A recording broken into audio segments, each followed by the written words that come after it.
In the previous video, we show you how you can verify your API key and secret. And in today's video, we're going to talk about getting live scores. LiveScore API endpoint provides only live matches. This means that in the response, you will find matches that are going to start soon or have finished recently. If you're looking for fixtures, you would need to use the fixtures API endpoint. Talking about fixtures, live matches and finish matches, it's very important to mention that the fixture ID is completely different from the live match ID and the finished match ID. And if you're looking for finished matches, then you have to use the past matches API endpoint. That's why in the response of the live API endpoint, we have fixture ID also listed. This allows you to make the connection between the live match and the fixture.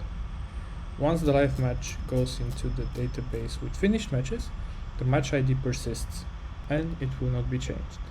The fixture ID also stays the same. The LiveScores API endpoint provides several ways filtering the data. Once again, we're logged into our account, so the API key and secret are pre-filled for us, so we can just copy the link. For today's testing, we can use Postman, so when I send the request, I get the list of matches. But right now there are 37 matches and we might not want to have all of them.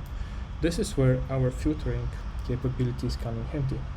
So if we look at the table with parameters, the first thing that we could use is the competition ID.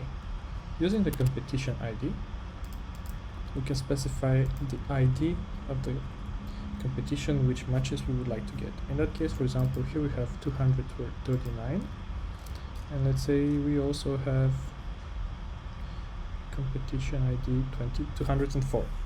So for now, I'm just going to use 239, and when I send the request, then I only get one match. Now the cool thing with our API endpoint in this case is we could add 204, so we can separate different competitions with commas, and then the response will be combined.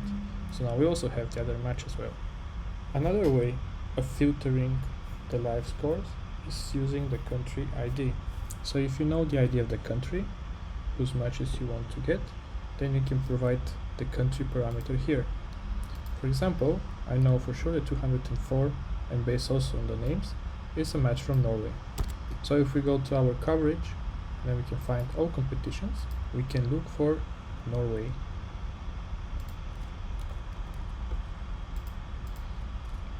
So here is Norway, first division, 204.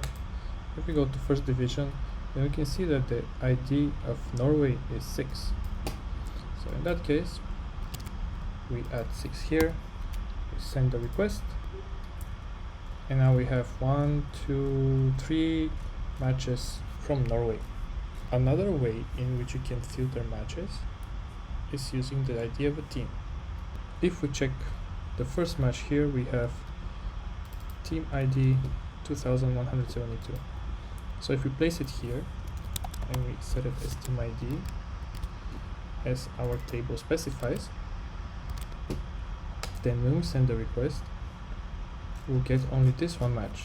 The same works also with the ID of the away team. We still get the same match.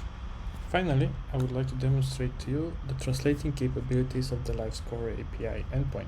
To get the name of the teams in different languages, we will need to provide the 2-letter code of the language. In that case, I'm going to use Arabic, so the lang parameter will be set to AR, and then for faster results, I'm going to use the competition ID of 288.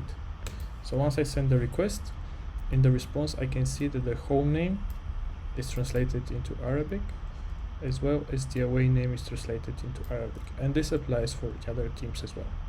If you would like to get updates when we publish new videos, you can subscribe to our channel. Thank you.